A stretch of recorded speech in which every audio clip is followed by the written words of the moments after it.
Hello, ladies and gentlemen, and welcome to the Golfing Greenkeeper podcast.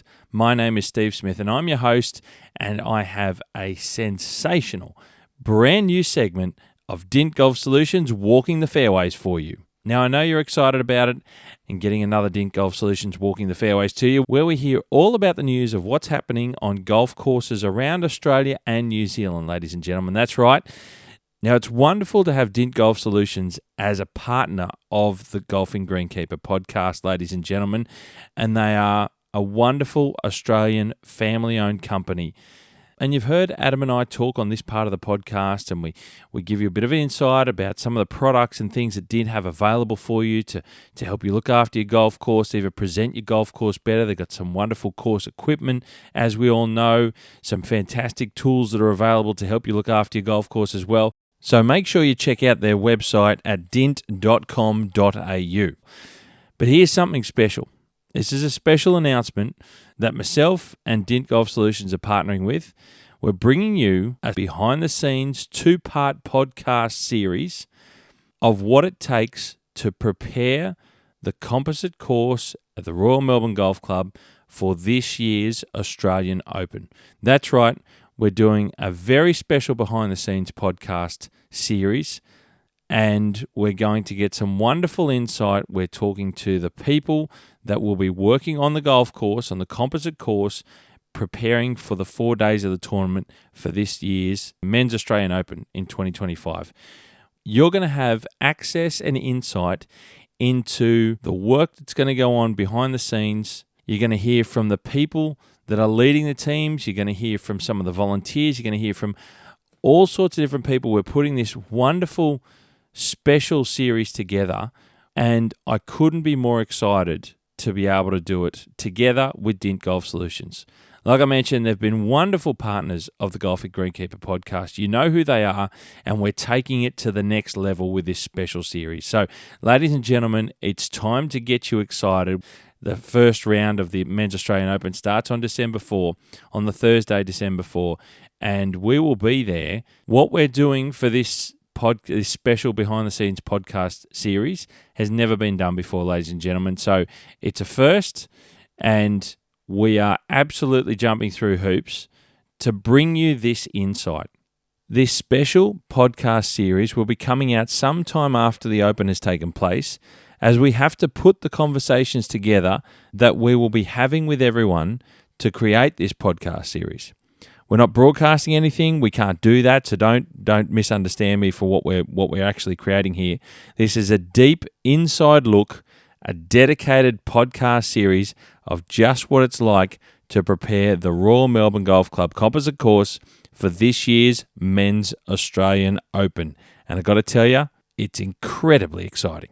Now, there's also, in the lead up to the Open, Adam and myself have been chatting, and you've probably seen on social media, so you've got to get over to our social media channels on Facebook and Instagram for both Dint Golf Solutions and the Golfing Greenkeeper.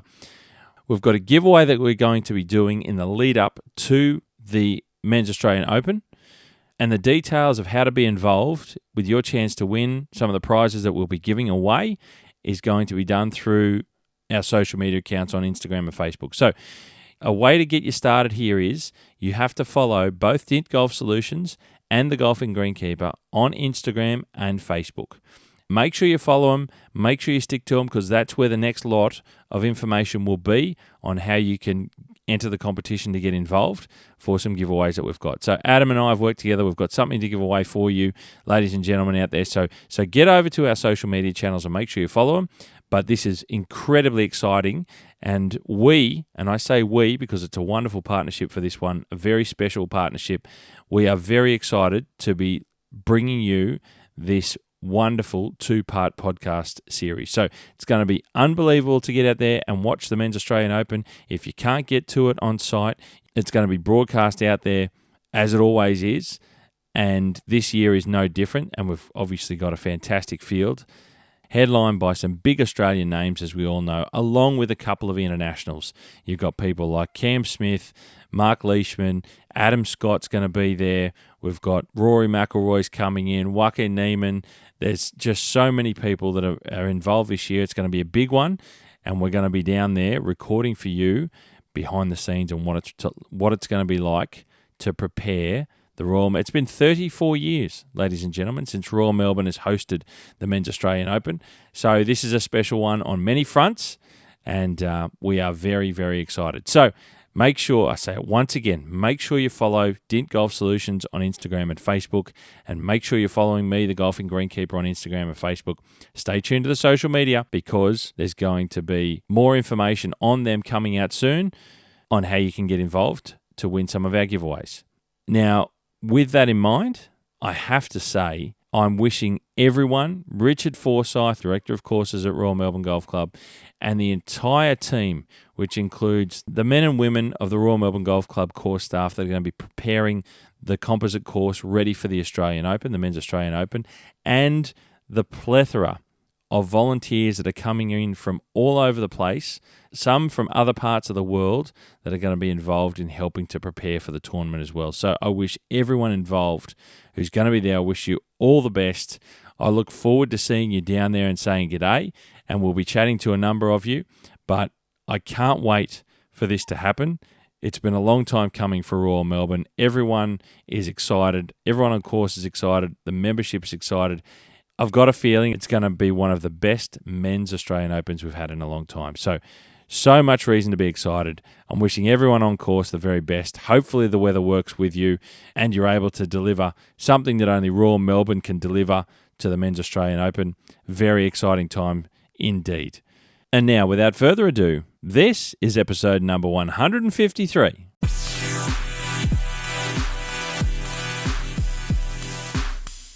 Now we begin Walking the Fairways, ladies and gentlemen. We are going to start off in Western Australia in this one. I think we're going to go to Kwinana Golf Club, which is in Perth City itself, and they've been recently completing some path upgrades around their clubhouse. Some new concrete paths have been going in as part of directing movements around the clubhouse itself and the cart storage facility. And it's all about the beginning and the end of people's rounds of golf.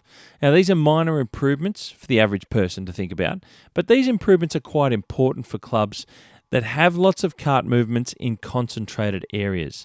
And upgrading paths and things like that, particularly when it comes to between clubhouse and golf cart storage facilities, very important. Lots of movements, lots of wear and tear on the ground that they run around. So the fact that Kwinana are doing this, and look, it's not a cheap exercise to do concrete paths either, but they are very much a long-term investment. And if done properly, they make life so much easier to get the carts sorted in the mornings, to pack them up, to move them around for people. It's amazing how much easier it becomes and how much better it is for the carts themselves to have this sort of infrastructure in place. So there's a little detail of what Kwinana's up to at the moment. Now we move to Harvey Golf Club down south of Perth City itself on the way to Busselton, as you may have heard me talk about Harvey Golf Club in the past. And they've seeded their new putting green that has recently finished being built near the clubhouse. Now that the clubhouse extensions have been finished, so it's good to see that this one's being done. It's taken a little bit of time. I mentioned in the last couple of episodes ago of Walking the Fairways that Harvey have completed some extensions on the golf clubhouse, but now that's been done, it's about finishing off around the clubhouse area. The construction work sorted and everything's done. So they're building a new putting green, and they've just recently seeded that green. So this will take, seed takes anywhere sort of around 3 to 5 months, generally speaking, to get a golf green into play from seed, depending on conditions and how the germination goes and all that sort of stuff, storms and so on and so on. Heat, dry, all sorts of weather conditions play a big role. I've mentioned in the past that Casey Williams is now working at Harvey Golf Club, so it's good to see that Harvey are improving already and continuing to do more work on the golf course. Now we go back into Perth City, ladies and gentlemen, and I did forget about Royal Perth Golf Club and their new redesign master plan that they are absolutely smashing through out on course. So much work is being done, and I'm just going to give you a little rundown. The design work is being done under the combined design hands of CDP, that's Clayton DeVries Pont, and Cruise Golf. They're working together on this one. And here's a bit of a wrap of what's been done in 2025 as we move towards the end of the year. They've had a new 7th green built, a new 8th tee and green built on the hole. That's a new par 3. The new 9th teeing area has been built. The new 13th green has been constructed, and that will become the future 12th green within the final 2026 plan once it's all finished altogether. A new 14th tee and green, which is a new par 3 in total, and that will become the future 13th hole when all the work has been done for the golf course. A new 15th tee, which will become the new 14th tee in time. A new 18th green. There's a new 19th green, which is a spare hole, a new par 3 altogether. And there's, of course, a new Himalaya practice putting green and chipping green that's just outside the clubhouse itself. And it's nearly 2,000 square metres. It's huge. It's 1,750 square metres to be precise. And it's a pretty impressive green itself. So something new there. Lots of work going on. CDP and Cruise Golf. I know golf course architect Lucas Michelle has been there on site, shaping everything up and building everything there, doing the final details. So lots going on, and it's fantastic to hear about this stuff moving forward for Royal Perth Golf Club, led by Superintendent Pat Casey on course. Now, I'm going to put some photos of this stuff. So as we move through bits and pieces of this segment on Walking the Fairways, I'll do a post as well later in the week so you can see some of the photos and the images of bits and pieces that have been talked about throughout this news segment on Walking the Fairways, ladies and gentlemen. So stay tuned to the social media of the Golfing Greenkeeper podcast on Instagram and Facebook. Now we move from WA to the Northern Territory. We're going up to Humpty Doo Golf Club. We're led by Superintendent Jimmy Downs on course, and we've had Jimmy on the pod in the past. Fantastic person Jimmy is, and he's a hard worker up there at Humpty Doo with his team of volunteers. And some of the latest info coming from the golf course is that the team can be proud with the extension of the first green that has now officially been opened for play, and also the completion of the newly constructed 7th tee. And that's got a surface of Empire Zoysia that's been put down on that one. So congratulations to Jimmy and the team there on course at Humpty Doo Golf Club up in the Northern Territory with this one. Jimmy's been using Zoysia on a number of the tees as he moves through them being rebuilt. So it's something that he says works well for them up there at Humpty Doo. And obviously dealing with the heat and the humidity and everything that goes on in the Northern Territory up at the top end, it's a very challenging environment for golf. And different grasses to what we're very much used to down here in the southern states. So good to see. Congratulations to Jimmy and the team of volunteers of the golf club at Humpty Doo. Great work done on course by everyone involved. Now we go, ladies and gentlemen, into Queensland, and we're going straight into the Sunshine Coast to Noosa Golf Club. In fact, where I've got Superintendent Scott McComas on the line. G'day, Scott. How are you, mate? Hey, Steve, mate. How are you? Thanks for having me. No, mate, thank you for coming on. Great to get insights from more Queensland courses. I know in the last 12 months I didn't have so many, so I'm really interested to hear about some of this tropical stuff and some of the different grasses that you guys have and work with up there on course. Mate, you guys have been busy. In the past, we've had, probably 2 years ago plus, previous superintendent was... We've just been chatting about it. I totally forgot. Mick Pascoe. Mick Pascoe was on previous superintendent to yourself, mate. So you've been on course as super there at Noosa for what, a couple of years? Yeah, for 2 years now. Pretty much nearly just past the 2 year mark now, so which is nice. Mate, it's good to see, and part of this is what I wanted an update from, and you were telling me about the work, is that this is a continuation of the master plan that I know Mick had talked about previously. So there's a lot that's been done in your time there, and I'd like you to run through with us, if you don't mind, some of the work that you've been up to. Yeah, mate, absolutely. Yeah, very busy last 2 years, but then, like you said, continuing from what Mick Pascoe started as well, mate, which is lovely. So, yeah, we've got a master plan which we're currently working through with Atlas. So Jim Norfolk, Marcus, and Pete, the team there. So looking to do 2 holes every year. So we're quite fortunate that we've got 2 spare holes that we can introduce whilst we do this, which is really beneficial for the members, that they're not playing just a normal sort of cut in the fairway temporary. Their proper par 3 temporaries are about 125, 130 metres, which is nice. So we try and do one front 9, one back 9 every year. So And then sort of 6-7 years down the track, we'll be finished the whole 18, which will be lovely. A lot of work going on there, and you've done tee complexes and things. But it's good to know you've got full-size proper spare holes that are proper greens. People don't feel a change when they're playing golf there so much. But tell us a little bit about some of the complexes you've done, if you don't mind just passing through the work that's been completed and the grass types that's going in. Yeah, absolutely. So all of the T complexes we're converting to the Segrange Zoysia. So mainly on the T tops, depending on the size of the T as well. So and a lot of that's collared the wintergreen around the surrounds, and then the greens and green complexes themselves. So they're getting changed from the old 3 to 8 cooch into the TifEagle greens. And then the surrounds for that, we're actually opting for the Segrange around that, but not in the sense of a small volume. Like we're looking at 800 to 1,000 square meters around that complex to really engulf that playability aspect of that Zoysia around those surrounds, which is interesting and really cool from a playability, what would you say, a contrast, which is really, especially in those early mornings, with the dew, like it actually really lights up. So it's really cool. Now, mate, just to jump in, that Zoysia that you're going down, putting down on some of your surfaces up there, we're starting to see more of it used in the tropical areas of Australia, but it's not something that we've seen a lot of in the past. It's becoming more common, starting to be an option for places, and certainly highly used in Asia, isn't it?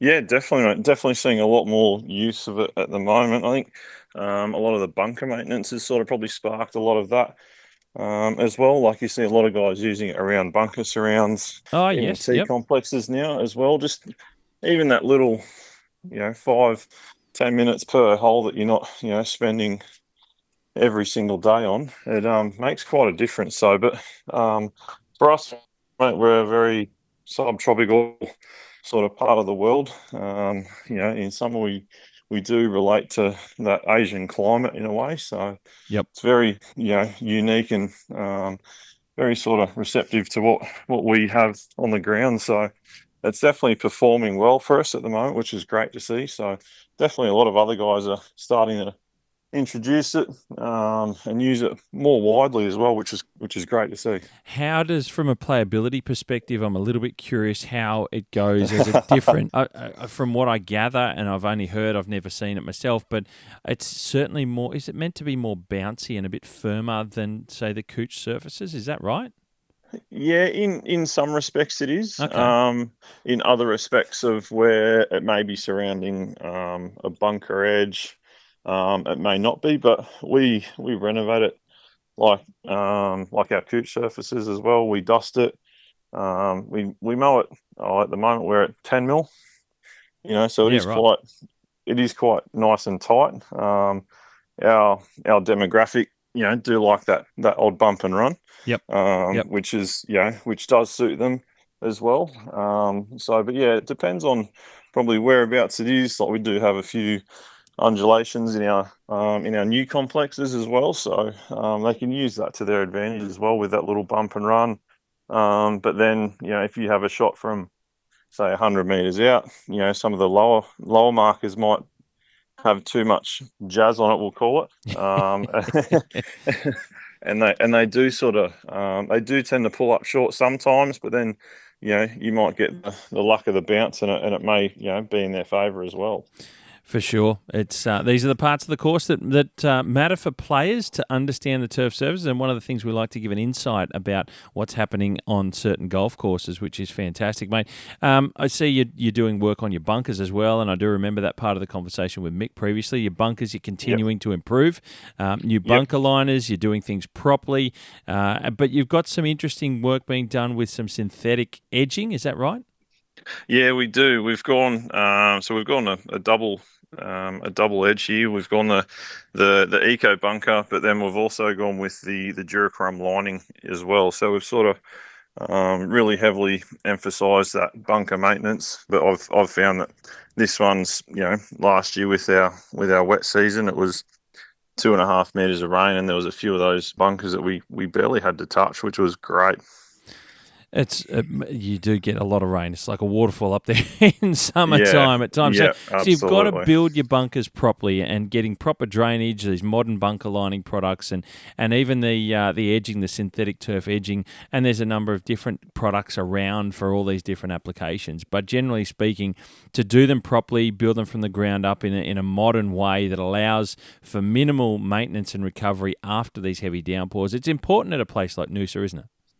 Yeah, definitely, and that's something that we're really proud of, and to see it in the ground, and to see 500 mil of rainfall, and you may have to go on one little broom here and there, and that's it. But also moving forward, it's just a game changer in a way. Absolutely. Mate, tell us a bit about, if you don't mind, you got your teams working well. How big's your team? You're moving forward with these projects. And how long is it that these projects will continue for? Do you have a bit of a guide for that? Yeah, so great small younger team around us. So we only make up about 9 with a few casuals. Yep. So a lot of the work that my crew are doing is exceptional. And they play a big part in a lot of the growing after we have all of the construction done as well, which is young guys, apprentices having exposure to that is you can't put a price on it really. Young And we've enthusiasm. got yeah, man, absolutely. So we're doing really well with that. Sorry, I forgot the second bit of that question there. Have you got much of a time frame for the continued works to move through as a master plan? Are we talking 5 years? How's that looking for the club to step through that in no doubt in a staged process? Yeah, definitely. So we're looking at doing 2 every year. So I think we're looking in about the 6-7 year mark Yep. to be completed, which is a long time, but that also goes really quickly when we have so many projects going on at the moment that it just seems to be one project after the next, which is great for us as a club. We're consistently evolving and just sort of putting our product out there to the world to see. So. And it's equally manageable for a club, right? To do it this way, and this is what I say to a lot of people. It's in a lot of golfers in a lot of clubs. Is it's not about going and saying, "Bang, we're going to do a golf course, and 18 holes is going to be done in 3 years' time," because not all clubs, certainly smaller clubs, not the big resorts or the big membership-based ones, the Royal Sydneys of the world that we hear about. It's being able to improve the golf course for the long term, but it has to happen in a staged financial process that fits with the club, doesn't it? Yeah, absolutely. You'd love to be a part of those bigger projects. So, but Noosa Golf Club does theirs the way that we can operate, we can afford, but it's just having the 2 spare holes like we spoke about before. It makes a really big difference. It's not a burden that we've gone into that construction side. Yes, some members would like to see it done, in that 3 year time frame like we spoke about, but the reality of a lot of these projects is that it's just consistently moving forward.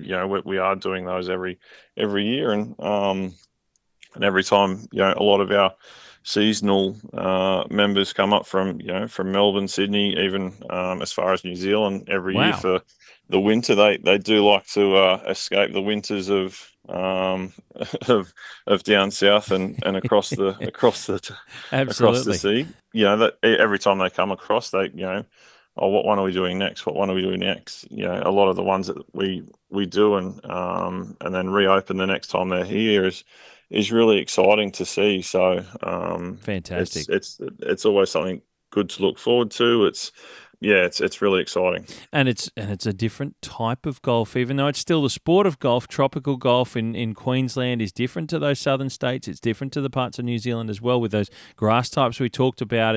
It's great that people are travelling to be playing up there as well and broadening their game, which I like to hear about too, which is fantastic. Mate, I want to ask you, in your own experience there looking after the greens, how are the TifEagle surfaces coming along, and what are you seeing in the differences of that new grass relative to the 328? Yeah, definitely. The ones that we've done so far, they're maturing really well. The differences with the 328 compared to the TifEagle, even as far as like club championship preparation, etc. We've just had to manage that just slightly differently. Obviously, a wider and thinner blade type grass. So we're about a foot and a half different with the stim meter readings. So Okay. we've got to put a lot of extra work into those older surfaces as well. So the newer greens just shine for themselves Yeah, wow. with that TifEagle. So there is a difference there, but we try and manage that the best we can. So even double cutting, rolling, even as far as just single cutting the Tif, we can then manage speeds along with that. Newer greens tend to be a lot firmer as well, just in those juvenile sort of years and stages. So a lot of aerification with solid tining as well. So just in general practice with what we're trying to do, just culturally as well. And then it probably gives us that little bit of time for the members to get used to what these newer ones are going to be like as a whole when they are playing all 18. So we try and make sure that there is no discrepancies between the two as well. So you sort of don't want to get to, say, our new 11th hole and go, oh, hang on, we've got to land at 20 metres short here and bounce it on because it is like a cricket pitch. But you don't want to get to the 13th hole and then be, playing a completely different style of golf. But that won't be won't be too long to get used to. Yeah. But yeah, it's a great process to go through as well, just from managing it as well. So Sure. There's interesting challenges there in the transition time of doing this particular, working through the master plan as you get closer to the completion over the next few years. But these are the things you got to do. This is what the way that the club's moving forward. And look, it's really nice to hear that Noosa as a club is continuing to move through the master plan. It's great to hear that you're there now. You've got a couple of years under your belt. The team's enthusiastic and the club's moving forward as a whole to get towards a completion with new surfaces around. We're hearing it a bit more, certainly in Queensland. Recently been down and seen and also spoken with Dion Cope down at Redland Bay Golf Club in southeast Brisbane, and they're doing similar stuff, moving through, replacing their putting green surfaces with the new TifEagle. So, Scott, mate, fantastic. I really do appreciate you jumping on the pod, and it's really exciting, like I say, once again, to hear that Noosa is continuing at the Sunshine Coast, a great golf club there, and it's a great golf destination in Queensland, and I look forward to hearing more and being able to share more of the work that you're up to with the team and improving Noosa Golf Club. Thank you for jumping on the Golf and Greenkeeper podcast. no, thank you, Steve. Thanks very much for having me, mate. Much appreciated.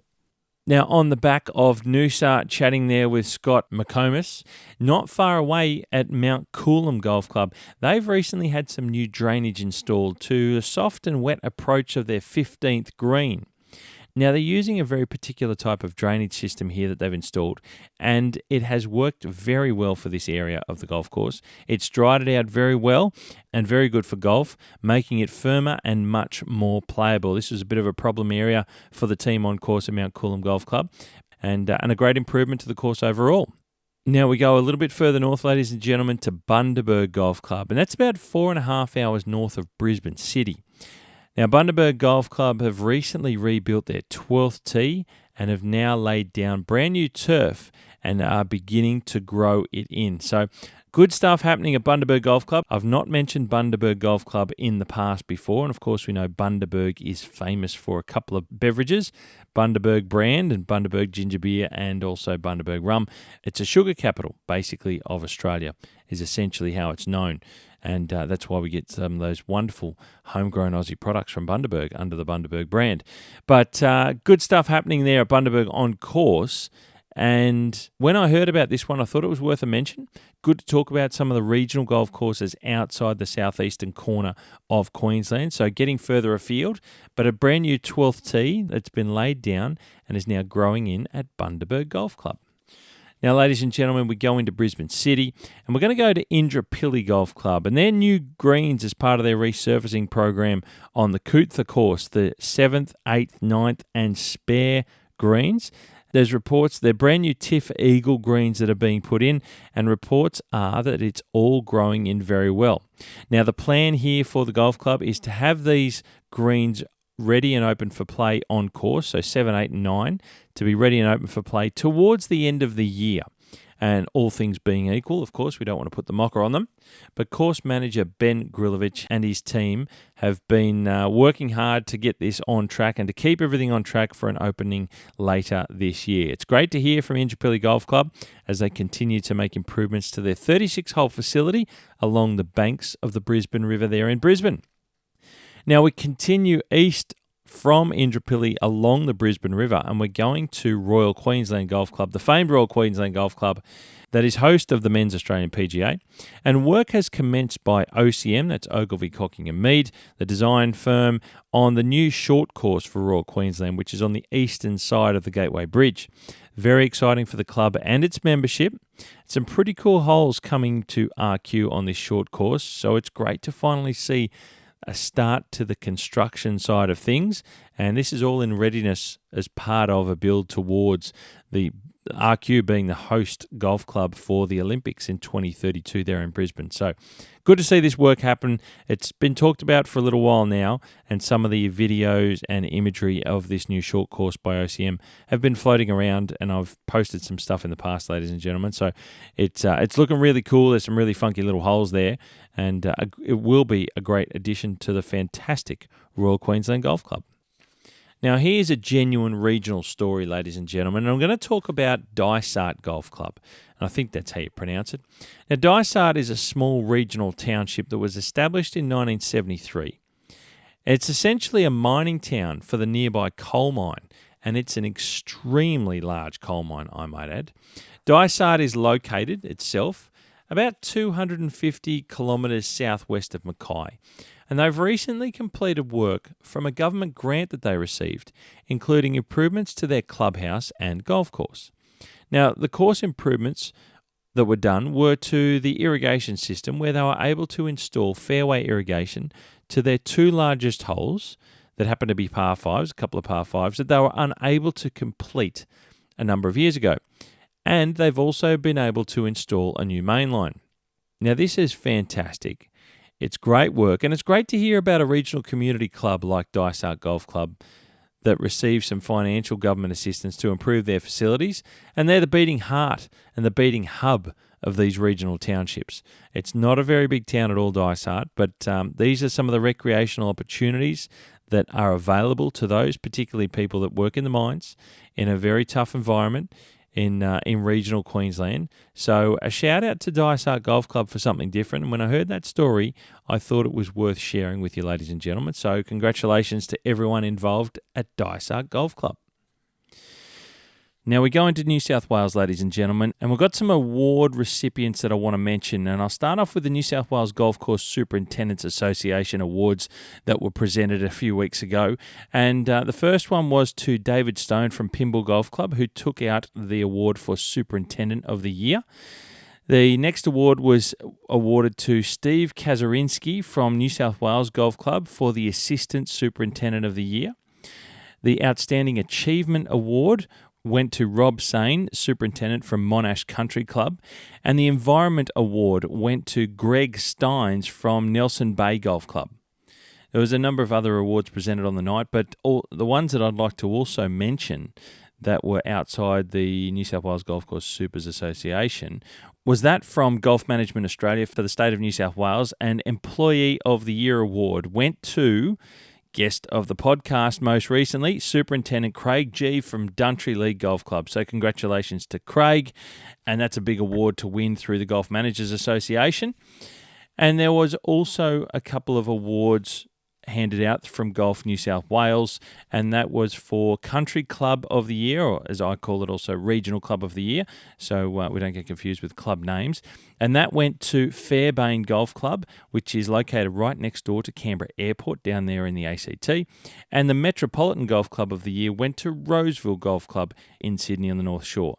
So congratulations to all the award recipients from the awards evening from Golf New South Wales, the New South Wales Golf Course Superintendents Association, and, of course, the Golf Managers Association. Well done to everyone.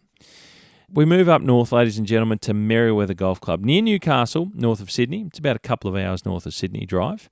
And they've completed the demolition of their clubhouse as part of their overall golf course and golf club redevelopment.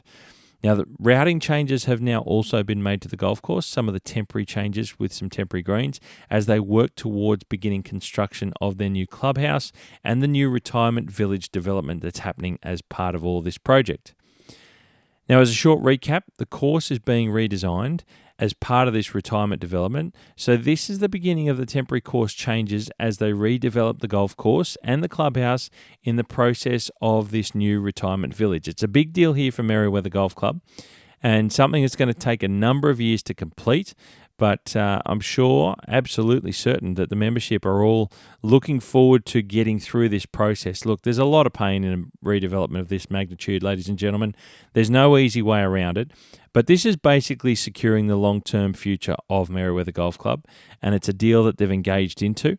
And like many clubs, and there's plenty of them that have gone through it and plenty of them that will do into the future, they've gone down this model with a retirement village, and it's going to secure their financial future.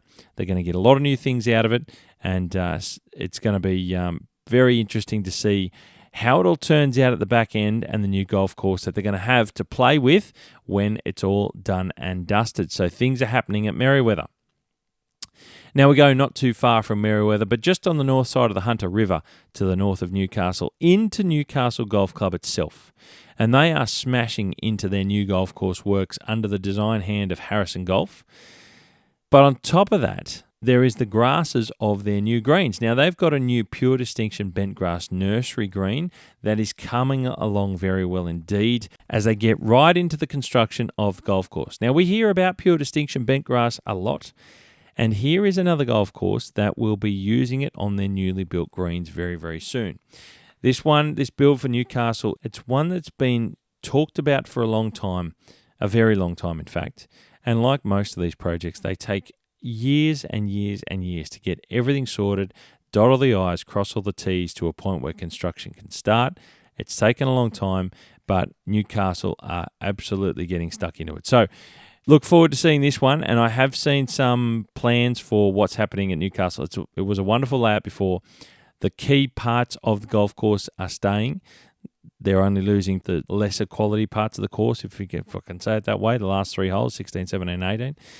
But they're getting some new stuff, and it's being rejigged slightly, and they're getting some new work built out in the dunes further out from holes 5 and 6 and so on, ladies and gentlemen. So rest assured, it's in good hands with Harrison Golf Course Architects. It's going to be one that I'll be able to share more information with you as it comes to hand, because it's a wonderful, wonderful project and a very, very special golf course. Now, ladies and gentlemen, we are going to go across the ditch. We're heading over to New Zealand with a little bit of golf course information coming up by way of some machinery upgrades. And we're going to start at Royal Auckland Golf Club, and they've recently taken delivery of a couple of new fairway mowers on their golf course. So these are the things that golf clubs are going to do from time to time. We always hear about it in the growing season, that they're getting things ready here at Royal Auckland with a couple of new fairway mowers, keeping the quality of their golf course up as machines move through time and they start to get a little bit tired. At a place like Royal Auckland, they're able to stay on top of these things with good planning, good future planning, and good financial planning. They are ready, and the fairway mowers have arrived. So look at the quality of Royal Auckland Golf Club to stay top shelf, as they have now taken delivery and will put into maintenance these new fairway mowers, which is fantastic to see. Now we're going to somewhere different here on the North Island of New Zealand into, I'm going to call it Tairau. I don't know if I've pronounced that correctly, but Tirau, Tairau, in the Waikato region of New Zealand's North Island. Now Tairau Golf Club is located about 45 minutes southeast of the city of Hamilton. Tairau have recently taken delivery of a new tractor with a front-end loader attachment and a 3-point linkage broadacre rotary rough mower. So there's a lot in this one, a lot to unpack for the golf club, and big upgrades for a regional golf course with a big machine combination like this for a small club. Now, it's a small golf course in size. It's a par 66, and from the photos I've seen, it's got some good undulating ground, and it looks an absolute picture. Now, I've never heard of this golf course before at Tairau, But it's a really interesting small regional township, and the golf course looks fantastic, like I mentioned, from what I've seen. Now, I am a bit curious if anyone's ever heard of or played at TifEagle Golf Club. If so, please get in touch with me. Let me know more because I'd like to hear more about it. But a good upgrade for them on course to have the flexibility and the type of machinery that's going to change the game for them. Big broadacre, rotary rough mower, and a new tractor with a front end loader attachment. I can tell you, when you've never had that before, oh my God, to have a front end loader to help you maintain a golf course is a godsend. I kid you not. You don't need the backbreaking shovel work to be done over and over again, loading topsoil around and shifting around into trailers and all sorts of stuff. My God, it's a game changer. So congratulations to everyone at TifEagle Golf Club. And it's good to see these upgrades, machinery upgrades, on not just the big courses, also the small courses, as they stay on top of their machinery and keep their golf courses moving forward in their maintenance regime. So well done to those couple of clubs, Royal Auckland and TifEagle. Now we move, ladies and gentlemen, back over to Australia. We're going into Tasmania, and there's a little bit of news coming out of Arm End Golf Club. They've recently posted on social media that they are ready to begin construction next year in 2026. Now, the recycled water pipeline has been making great progress, and that has to come from the western side of the Derwent River all the way over to the South Arm Peninsula and eventually be built all the way up to Arm End. And by the name, you can tell that it's at the end of the arm. Is that the right way of saying it? Arm End. It's an incredible site, but without water, there's not a lot you can do.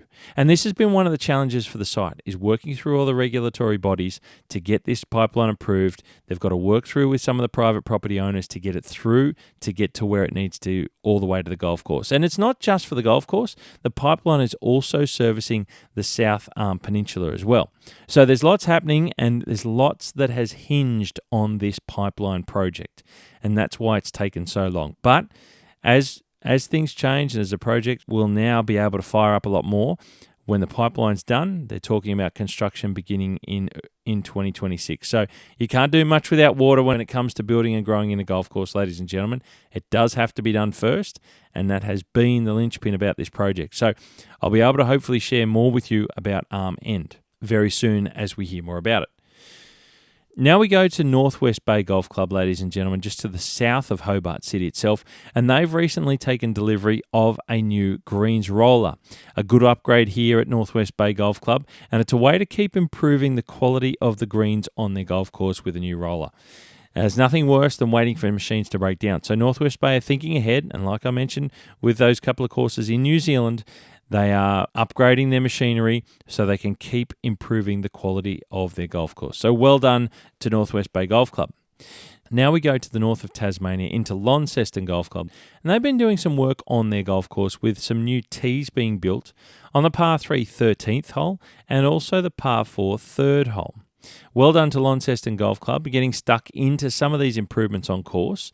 Now, I've not mentioned Launceston before. It's another new one that makes an appearance on Walking the Fairways, and it's great to see the golf courses improving themselves. And look, overall in general, we're hearing some fantastic stuff coming out of Tasmania. I could rattle off so many golf clubs, particularly the big ones, but also the smaller ones that are improving themselves. And you've got places here like Northwest Bay, Launceston Golf Club, on top of the big rebuild of the country clubs of the world, 7 Mile Beach being built, Tasmania Golf Club improving. Look, there's lots of things going on and lots of things happening in Tasmania, and it's continuing to improve itself as a golf destination all the time. Now we move from Tasmania, ladies and gentlemen, we head back to the mainland. We go into the state of Victoria. The design and construction work at Spring Valley Golf Club of new green complexes on holes 10, 11 and the putting green have now been completed. OCM have done the design work here, and it's looking pretty damn good, as you would expect. The green surfaces were previously a mix of power bent, which the club is moving away from. They are going in on their new greens with Oakley bent grass. Now, it's not one that I've talked about much, have heard of it before, don't know a lot about it, but it's a different type of bent grass that Spring Valley are going with here. So I look forward to seeing these putting surfaces, and maybe might be an opportunity to learn a bit more about Oakley there at Spring Valley sometime in the near future. So So we'll keep an eye on these greens as we hear more about them. There's also work being done to the fairway bunkers on the right side of the 18th hole. The two furthest bunkers from the tee have been changed altogether. They've been filled in and a new bunker built slightly further into the fairway and slightly further towards the green. Now, those that know this hole will know exactly how this will challenge the final tee shot of your round on the 18th hole. But there's some little changes there. I'm not going to go through the extensive changes to those other holes, 10 and 11, but the change on 18 I thought was something to talk about for those of you that know the course in a little bit of detail. But the wholesale changes, obviously, on holes 10 and 11 have been done. So lots of work completed at Spring Valley, and good to see what's been going on there as part of this work by OCM. And look, it's a rejuvenation of nearly every golf club that exists down there on the Sandbelt. In some way, shape or form, there's been so much work done, and Spring Valley is another one that is continuing to improve itself at the moment. So well done to everyone involved. Now we go to Eastern Golf Club, ladies and gentlemen, up the Yarra River into the Yarra Valley, and they've finally been able to open their brand new clubhouse after it burnt down some 2 years ago. This has been a long time coming for Eastern Golf Club, but it's very well worth the wait. The imagery looks amazing and the golf clubhouse looks absolutely outstanding. I went there not long after it burnt down, sadly, to see what had happened, and it was devastating. The whole thing was gone, and so it was all about getting a rebuild done, and here we are 2 years later. They can finally hold their heads up high for a lot of work being done in a brand new clubhouse at Eastern. So well done to everyone involved at the club at Eastern Golf Club, and congratulations on their new clubhouse. Now we move, ladies and gentlemen, slightly down the Mornington Peninsula away from Melbourne and even further past the Sandbelt, of course, and we're going to Bayviews Golf Club at Rosebud. And they've recently taken delivery of a new fairway mower to jump into their fleet as they get right into the growing season on their golf course. Now, again, I love to mention golf clubs that are updating and improving their maintenance machinery, because it's telling you, ladies and gentlemen out there, that they are investing in the maintenance of their golf course and they're continuing to improve. It's not just about golf courses that are rebuilding construction and greens and blowing up fairways and holes and redoing turf surfaces and all sorts of things. You can improve the quality of your golf course when you upgrade your machinery as well. So that's why I like to point it out. It tells you who's investing in their golf course in a different way. So here we are at Bayviews Golf Club down there at Rosebud, another golf course that gets a new mention I've not talked about in the past. And it's good to see them investing in the maintenance of their golf course with this new fairway mark. Now, ladies and gentlemen, we move across to South Australia, the final state for this segment of Walking the Fairways. And I got to mention the Turf Management of South Australia Awards that were done just a couple of weeks ago, and a couple of the award winners which I will share with you. Now, the award winners were, for the excellence in turf management, was to Superintendent Sam Smith at Wollonga Golf Club. Now, Wollonga, of course, has been host of the WebEx Players Series South Australia, which the club recently hosted just last month in October. So a big congratulations to Sam Smith for that Excellence in Turf Management Award. Now also a congratulations to Oliver Davis of Royal Adelaide Golf Club, who was awarded Graduate of the Year. So two great award winners from the Turf Management South Australia Awards, ladies and gentlemen, that I think is important to share with you. So there you go. Congratulations to both those gentlemen. Now we go south of Adelaide, off the mainland, jumping onto a place called Kangaroo Island, with the new golf course being built that is getting so much closer to opening. Now that is the Cliffs Kangaroo Island. Now this golf course is coming along now in leaps and bounds as we come through into spring, and I can tell you now the grass is growing and growing well.